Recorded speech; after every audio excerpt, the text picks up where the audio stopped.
ನಿಮಗೆಲ್ಲರಿಗೂ ಯೇಸು ಕ್ರಿಸ್ತನ ಅತಿ ಮಧುರವಾದಂತ ನಾಮದಲ್ಲಿ ತಾಯಂದಿರ ದಿನದ ಶುಭಾಶಯಗಳನ್ನು ಸಲ್ಲಿಸುತ್ತೇನೆ. ಬೈಬಲಿನ ಆದಿಕಾಂಡ ಪುಸ್ತಕದಿಂದ ಹಿಡಿದು ಪ್ರಕಟಣೆಯ ಪುಸ್ತಕದವರೆಗೂ ದೇವರ ಜೊತೆಯಲ್ಲಿ ನಡೆದು ದೇವರಿಂದ ಅನೇಕ ರೀತಿಯಂತ ಅದ್ಭುತಗಳನ್ನು ಹೊಂದಿಕೊಂಡಂತಹ ಅನೇಕ ಅದ್ಭುತವಾದಂತ ತಾಯಂದಿರು ಸಾಲು ಸಾಲುಗಳಾಗಿ ಕಾಣುವುದಕ್ಕೆ ಸಿಗ್ತಾರೆ. ಕಾನಾನ್ಯ ಸ್ತ್ರೀ ಯೇಸುವಿನ ಬಳಿಗೆ ಬಂದು, ಸ್ವಾಮಿ ದಾವೀದ ಕುಮಾರನೇ, ನನ್ನನ್ನು ಕರುಣಿಸು, ನನ್ನ ಮಗಳಿಗೆ ದೆವ್ವದ ಕಾಟ ಬಹಳವಾಗಿದೆ ಎಂಬುದಾಗಿ ಪ್ರಾರ್ಥನೆಯನ್ನು ಮಾಡ್ತಾಳೆ. ಕಾನಾನ್ಯರಿಗೂ ಮತ್ತು ಯಹೂದ್ಯರಿಗೂ ಮತ್ತು ಕಾನಾನ್ಯರಿಗೂ ಬಹಳ ವರ್ಷಗಳಿಂದ ಬಹಳವಾದಂತ ದ್ವೇಷ ಕಾಡುತ್ತಾ ಇತ್ತು.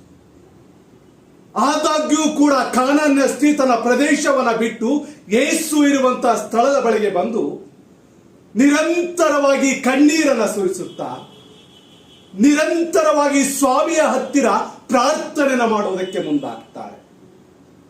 ಯೇಸುವಿನಿಂದ ಏನನ್ನಾದರೂ ಹೊಂದಿಕೊಂಡು ಹಿಂತಿರುಗಿ ಹೋಗಲೇಬೇಕೆಂಬುವಂತ ಉದ್ದೇಶ ಕಾನಾನ್ಯ ಸ್ತ್ರೀಯ ಜೀವನದಲ್ಲಿದ್ದರಿಂದ ಯೇಸುವಿನ ಹತ್ತಿರ ನಿರಂತರವಾಗಿ ಅಳುತ್ತಾಳೆ, ಪ್ರಾರ್ಥನೆಯನ್ನು ಮಾಡುತ್ತಾಳೆ.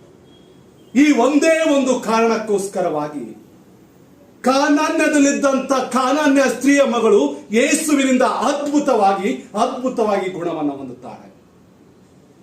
ನೀವು ಕೂಡ ಯೇಸುವಿನಿಂದ ಏನನ್ನಾದರೂ ಹೊಂದಿಕೊಳ್ಳಲೇಬೇಕಾದ್ರೆ ಕಾನಾನ್ಯ ಸ್ತ್ರೀಯ ಹಾಗೆ ಯೇಸುವಿನ ಬಳಿಗೆ ಓಡೋಡಿ ಬಂದು ನಿರಂತರವಾಗಿ ಕಣ್ಣೀರನ್ನು ಸುರಿಸುತ್ತಾ ಅಳುತ್ತಾ ಪ್ರಾರ್ಥನೆಯನ್ನ ಮಾಡುವುದೇ ಆದ್ರೆ ಎಲ್ಲೋ ಇದ್ದಂತ ಕಾನಾನ್ಯ ಸ್ತ್ರೀಯ ಮಗಳನ್ನ ಸ್ವಸ್ಥ ಮಾಡಿದಂತ ಯೇಸು ಎಲ್ಲೋ ಇರುವಂತ ನಿಮ್ಮನ್ನು ಕೂಡ ಅದ್ಭುತವಾದಂತ ರೀತಿಯಲ್ಲಿ ಸ್ವಸ್ಥತೆಯನ್ನು ಮಾಡುತ್ತಾನೆ.